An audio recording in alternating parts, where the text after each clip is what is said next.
Is it time to be worried about the Oklahoma Sooners transfer portal additions?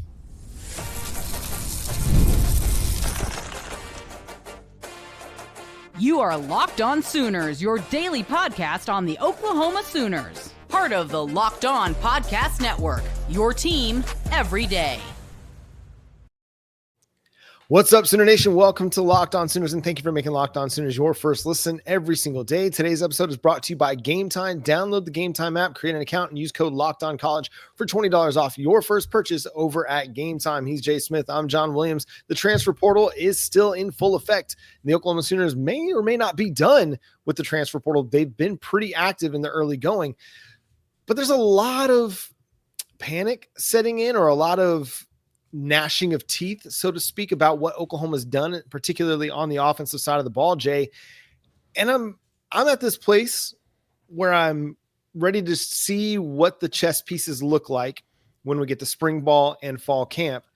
Where are you at with what Oklahoma's done so far in the transfer portal? Well, you bring in an offensive coordinator. I'd assume that he kind of wants to focus on guys that make sense for what they're trying to do. So you get his quarterback, which was the number one prospect in the portal. But John, we talked about this a little bit in the green room. How strong really is this portal class? Like, that's the question you have to ask yourself, because we're not seeing any Walter Nolans out there. You don't see any Princeleys out there. Like, the list, there's no Caleb Downs. You don't see a Caden Proctor, honestly, a Caden Green either. There's not very many dudes in there at that level where you're like, oh, I grab you right now and you play immediately. So I'm wondering if Brent Venables and Ben Arbuckle are both kind of sitting down, evaluating the talent, saying, hey, these are guys that'll probably work better in what I'm trying to do. Plus, most of these guys are a little bit older. So that means they're not going to be around longer than a year or two, which is actually really good for development. Yes, people, development. John, isn't this like one thing we've been seeing as a recurring theme in our comment section of most of these videos? We need to develop guys. Why aren't we developing guys?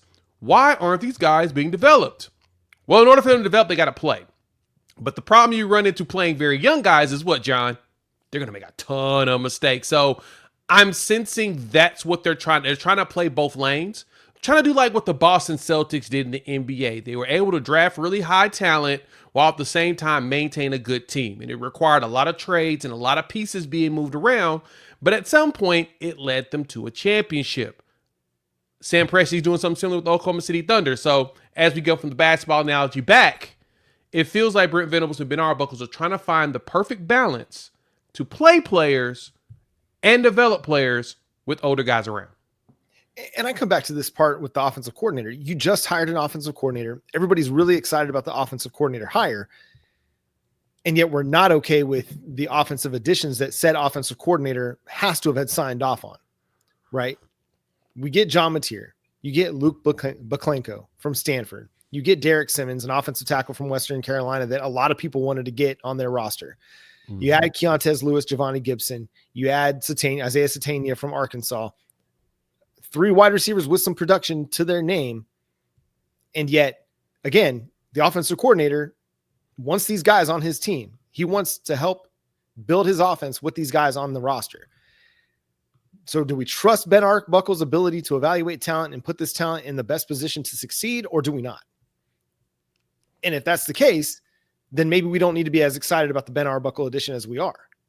But I think everybody's excited about the Ben Arbuckle edition, and we haven't even gone 2 weeks into the transfer portal, and we're already saying that the guy doesn't know what he's doing. Yeah, it's always funny how because you don't know the plan, you think it's not working.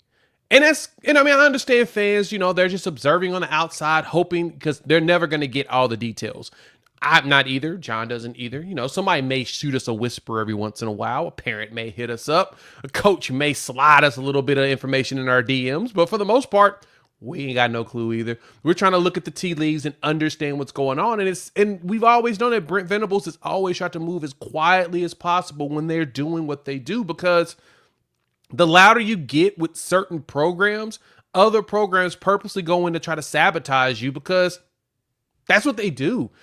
A lot of these, I've heard about recruits getting massive offers from programs, and they're like, okay, I think I'm gonna go ahead and commit to you all. And the school's like, well, nah, that's not actually committable. If we get commit, we got to do it at this number. And they're like, oh, so you're just running up the numbers. That's really all you're doing. And a lot of these programs will do that because, I mean, it's a game of, quote unquote chess and a bunch of haters. So, in my personal opinion, we've got to give Ben Arbuckle a couple moments to let him figure out what he wants to put out there, as well as what are these recruits that Emmett Jones has, DeMarco Murray has, Joe John Finley has, Bill Beatonbow has. Are those players ones that will line up and work based upon what we're trying to do? Now, on the defensive side, I can totally understand folks having some questions about what we're going after because, and to be honest, it's not a lot available. We also have a lot of uncertainty when it comes to our defensive side. We don't know if Dominic Williams is going to make a return. It kind of feels like he's going to stick around because to me, if he was gone, I think he would have left a long time ago. You still got players on that side that I make those decisions. And we'll talk about some really interesting ones a little bit later in the show. So make sure you stick around. But John, what's wrong with the wide receiver haul? And honestly, what was wrong with Carson Kent that was picked up recently? I saw you talk about it yesterday. Like, what issue is there? The issue is that these guys aren't coming from big name programs. And this is where I've come to with this transfer portal class is it doesn't have the big time wide receivers available and the big time tight ends available. Now you had a couple early on that ended up going other places. Cazolo went up to Wisconsin, but at wide receiver, you don't have an Isaiah Bond. You don't have a Matthew Golden. You don't have an Evan Stewart in this transfer portal class. There are some good wide receivers, some potentially, productive players out there. But it may not be something that you're willing to overpay for. And if they're not guys that you believe can come in and be right away your number one wide receiver, why would you go and overpay for a Zachariah Branch? One name, that's out there, or Deuce Robinson. Like there are good players that you might have to develop and good players that need playing time to continue to get better.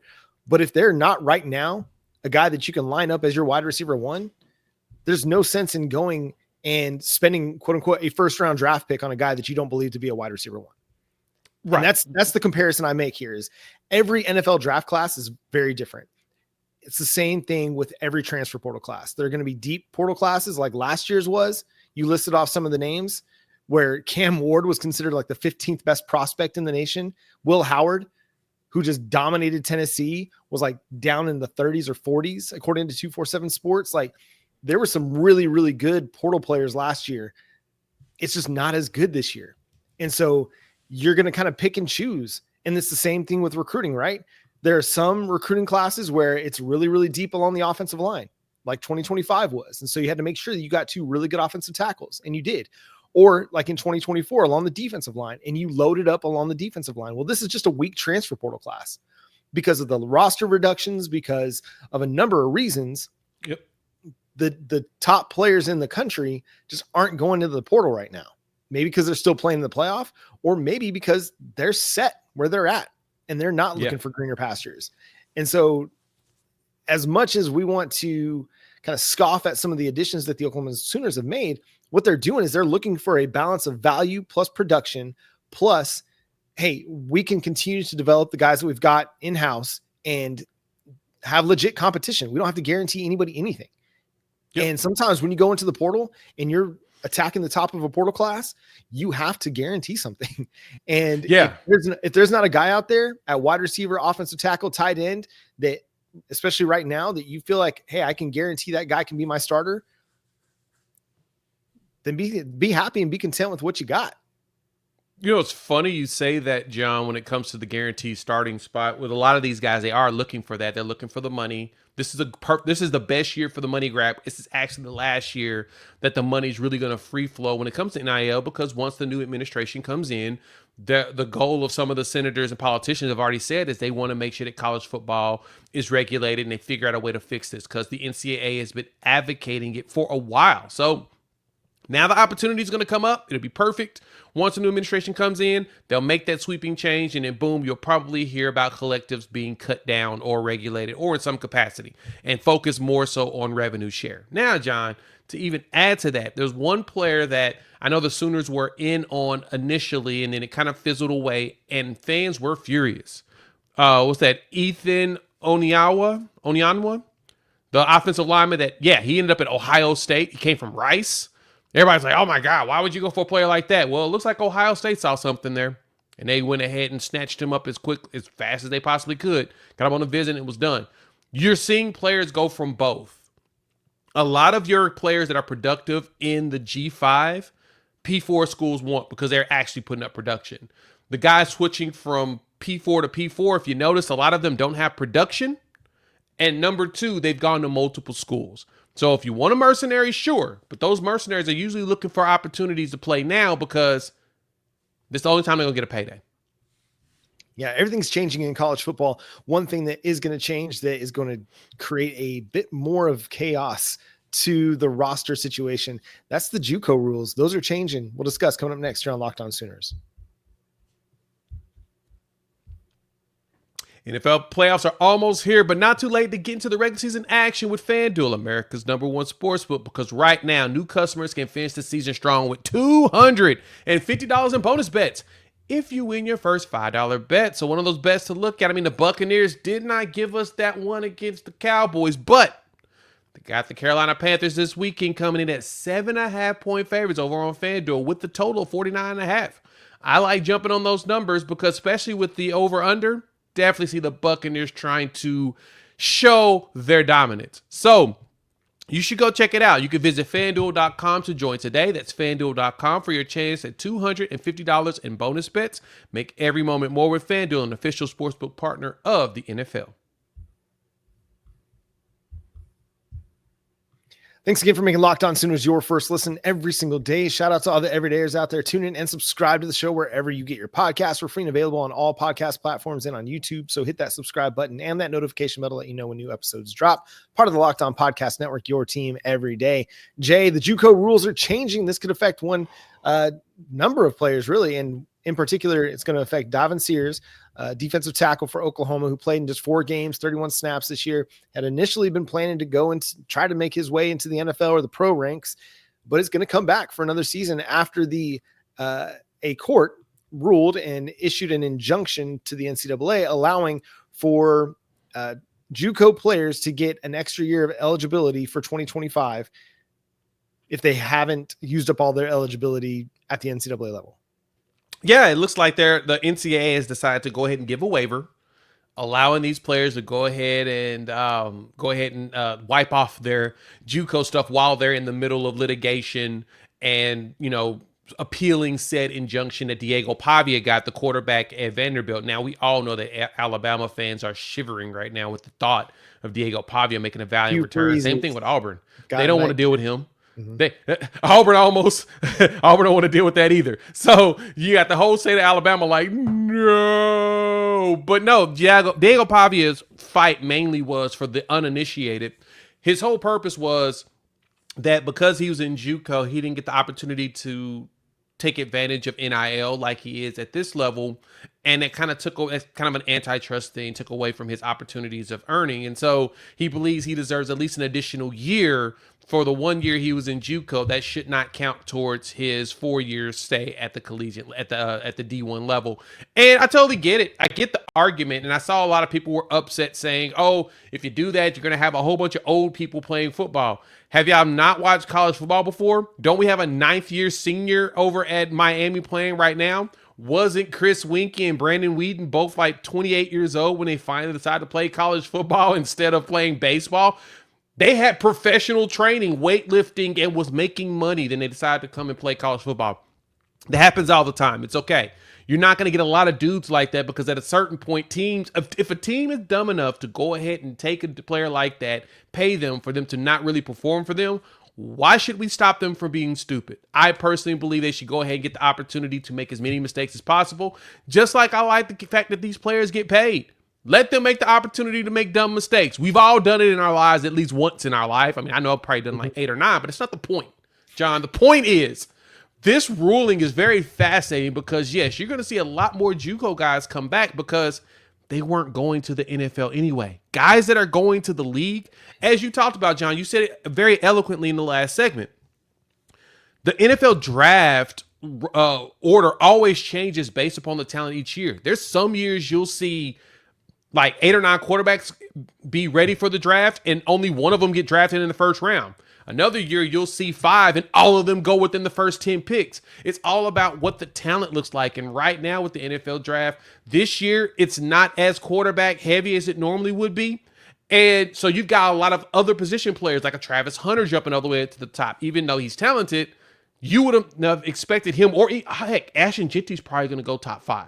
And you rarely see running backs go that high nowadays. So my point is, I think the ruling is fascinating, and I like that there's a possibility we're going to get some Sooners being able to make a return. Like you said, Sears, and then Kendall Dobie. If he wants to add one more year based upon that injury that happened, he plays this season and he's getting back in shape, maybe he wants to go one more year if the NCAA provides that waiver at that point.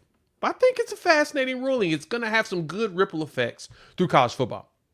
I think it makes a lot of sense for college football because, listen, the JUCO thing, that's a lot of times just an opportunity for a guy to get his grades right, show some maturity. And I think he should have the opportunity to go from that point to playing more than just however many years he'd have left of eligibility. It's a different game going from JUCO to the Division I ranks or even D2. I think it just provides an opportunity for those guys to really get an opportunity to develop. Not every guy comes in like a Jalen Redmond or a Kendall Dolby that's ready to roll, ready to rock and be a contributor right away. Ramondre Stevenson, like these guys that show up just ready to contribute right away.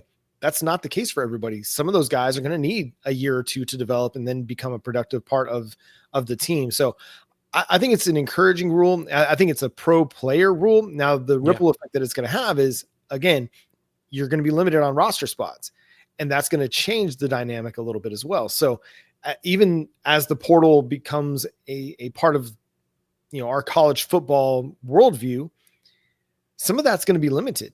You're not going to be able to go into the portal every year and bring in 10 to 15 guys. Nope. You might have some JUCO guys sticking around. Same with the high school recruiting ranks. All of this stuff is changing and transitioning to where, before you were taking classes of 25 kids, that may not be the reality moving forward. You might just be seeing 18 to 20 on a regular basis where they're trying to still prioritize recruiting the high school ranks, but also understand, hey, we're going to bring a few guys in via the portal. So it's going to be an interesting dynamic to see how it evolves over the next few years because everything is changing. And the way that teams are going to construct their rosters, especially in the revenue sharing era, it's going to be different.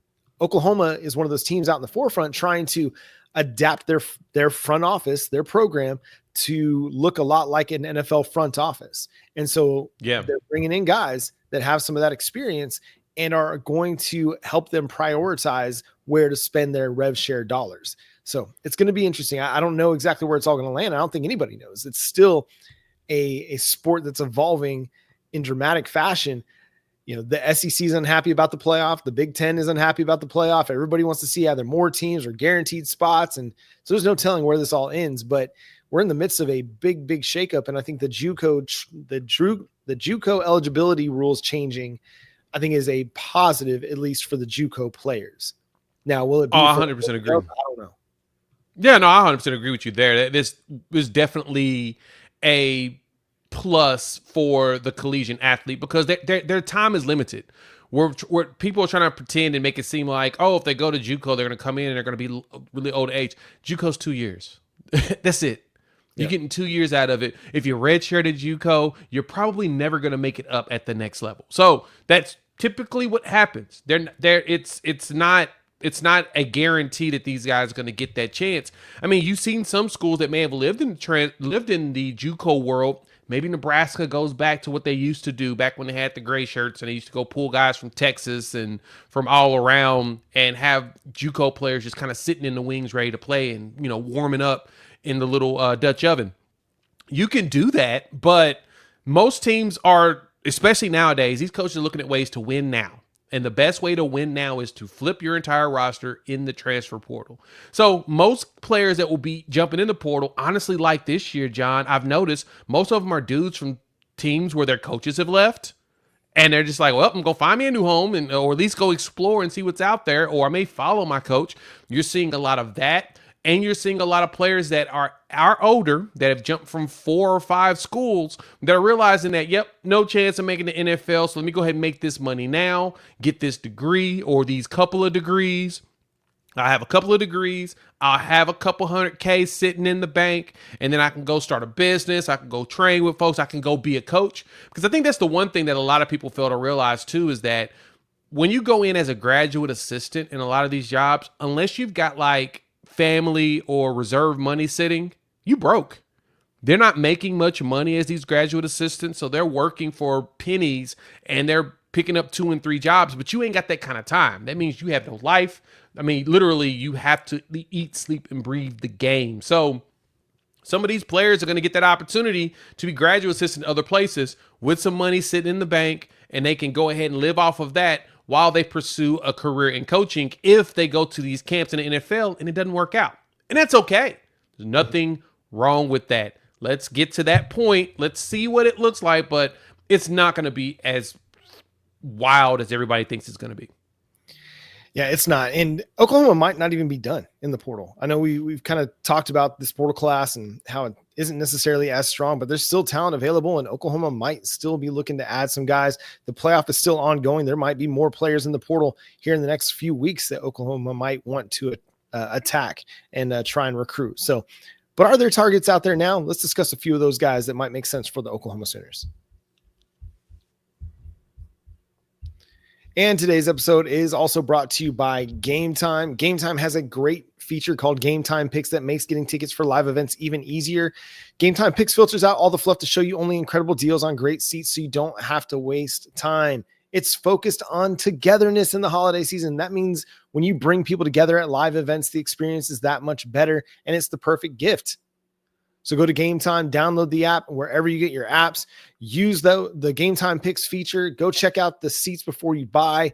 You can do that all inside the app.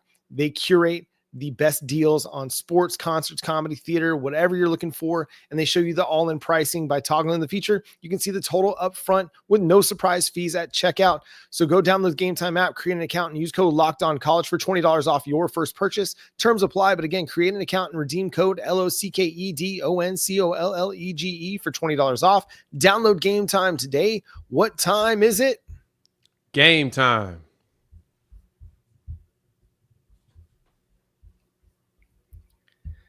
Thanks again for making Locked On Sooners your first listen every single day. Shout out to all the everydayers out there tuning in and subscribe to the show wherever you get your podcasts, free and available on all podcast platforms and on YouTube. So, Jay, there are still some really intriguing names out there in the transfer portal. I know there's one guy that you've been looking at and you would like to bring in to add to that cornerback room, and that's Arizona cornerback Tacario Davis.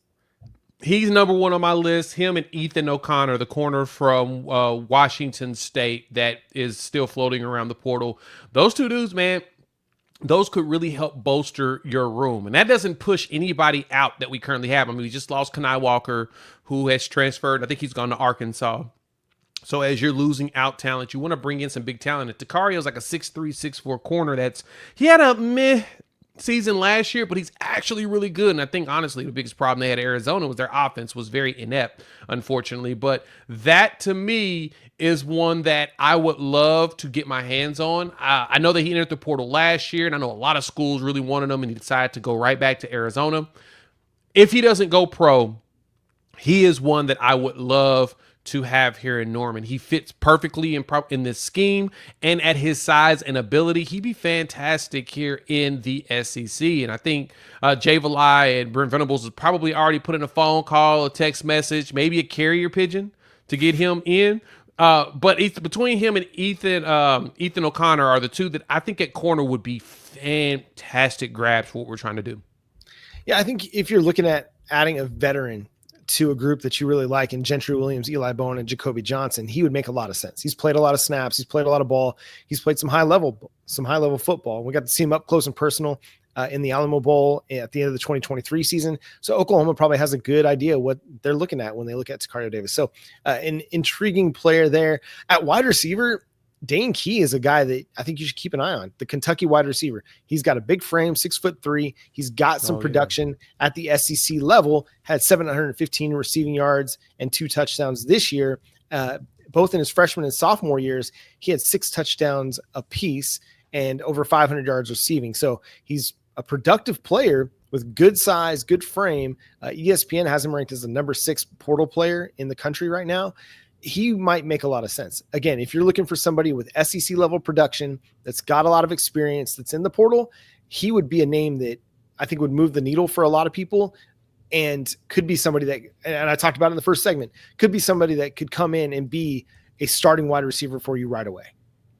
Yeah, and you need some veterans to go along with the young guys. The young guys got the opportunity to play, but unfortunately they weren't able to immediately make an impact like they wanted to. But now you add some veterans in the mix with them. It gives them someone to see do it, and then they can do it too, to be able to understand better, like I said, in spacing, as well as altering routes as needed based upon, like, if your initial route doesn't hit the way it's supposed to, be able to make those adjustments. You need some veteran wide receivers to help with that. And I know Emmett Jones was also looking at guys that work better into what he's trying to do.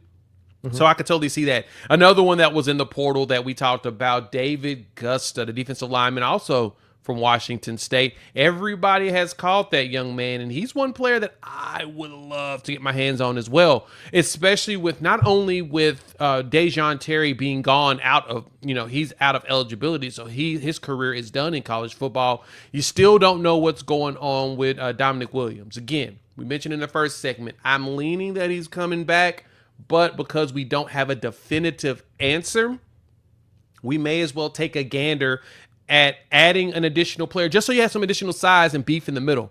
This doesn't stifle Jaden Jackson or even David Stone, heck, or even Nigel Smith, who did a fantastic job trolling everybody with his breaking news. I don't know why y'all think I'm leaving. I'm just changing my locker, which he did technically leave. He left his old locker for a new one within the same facility though. So, but you still need bodies. You're going to need additional bodies over time. And I think that he would be a very nice pickup to add into that room. Davin Sears is still around. You lost Champ Sanders in the portal. Marcus Strong is still out there. But you've got a lot of nice guys in the middle. But you do need a big dude that can handle, as a stuffer similar to Jaden Jackson to rotate. I think Gusto will be a fun one to have. Yeah, he's a guy that makes a lot of sense. Again, big size, good experience, and he fills that Dejon Terry void in your defensive tackle rotation. And to me, he's also if Dominic Williams doesn't come back, kind of contingency plan. If Dominic Williams is back, I'm good to go. David Gusta would just be icing on the cake to add to that. I think another Washington State, we talked about him before, but Fa'alili Fa'omoe, the offensive tackle at Washington State, he's got 1 year left, but a guy that's got a lot of experience and could be a top 50, top 100 pick in the NFL draft if he were to go right now. Just a dude that's got a lot of talent. Anybody else out there in the portal, Jay, that you're really keeping your eye on? Honestly, so it's kind of interesting. Like we talked about in the first segment, this portal one has not been the most, I guess, impressive. The Branch brothers, of course, are always of intrigue because you wonder where they're going to go. A lot of people are saying Oklahoma needs to go ahead and figure out a way to go after them. Your biggest problem is you got to bring in both. They come as a package deal. And the brother that's the safety, as nice as it will be have the additional body, we got a lot of safeties. Yep. Right. Robert Spears-Jennings is expected to come back. You got Peyton Bowen out there. Then you go down the list of the threesome that we added with Reggie Powers III, Jaden Hardy, and Michael Boganowski. That's 5 safeties right there. You brought in little man Omarion Robinson, as well as Marcus Wimberly, who could rotate in between being a linebacker and safety. 7 safeties. You're good. You're good. You're good there. And then Kendall Doby and Samuel Mosigo rotates into your cheetah role with Reggie Powers. You kind of got too many. So you don't need that additional body. I mean, Branch will be fun to have, but I don't see it. But I think if one that we talked about a little bit, Jonte Cook, he ain't got a home yet. Kind of surprised. I know he was big Oklahoma guy coming in. And, I think that was a Kel Gundy special there. Kind of surprised that Oklahoma may not have, tried to pull another Texas player in just for the fun of it. But the other one I thought Peyton was it Peyton Kirkland? I think he actually found a home. He left Texas, went to Oklahoma, was one of his top threes when he was a recruit. Went to Texas, transferred to Colorado. Now he's back in the portal. He just found a new home, but he would have been an intriguing pickup just to get in and stick it to some folks that said that Bill Bedenbaugh can't develop. Yeah. Yeah, the other one that was, I think the Jonte Cook would be a fascinating one, where he would fall in the Oklahoma pecking order is interesting. I mean, he did do a little bit for Texas, not big production, but he did have 8 catches each of the last 2 seasons for 136, 137 yards. This year he had 2 touchdowns before entering the transfer portal. So I don't know. I'm not sure if that's a talent that Oklahoma would want to add. Based on some of the extra stuff that comes with that. But listen, sometimes you got to add some of those guys at wide receiver to. Yeah, you need a little tick here there. You need a little bit of diva sometimes in your wide receiver room. I don't know. That sometimes it's not a bad thing to have. But again, I don't think Oklahoma is at all done in the portal. I think there are some really intriguing names now, and there will be more intriguing names as the playoff rolls through. We'll see what they continue to do. But I think what they've done already is really solid, and it does set themselves up to have pretty good competitive depth in the spring and fall. But we'll see if it all works out. And that's going to do it for today's episode of Locked On Sooners. Thanks so much for tuning in and being a part of the show. Subscribe to the show wherever you get your podcasts. We're free and available on all podcast platforms and on YouTube. So hit that subscribe button and that notification bell to let you know when new episodes drop. Follow Jay at Unfair Sports. You can check out his channel, Unfair Sports, over on YouTube. You can follow me at John9Williams and read my work covering the Sooners over at SoonersWire.com. But until next time, he's Jay Smith. I'm John Williams. We'll talk to you then. Boomer. Sooner. Oh, and have a Merry Christmas. Merry Christmas. Gotta put that in there.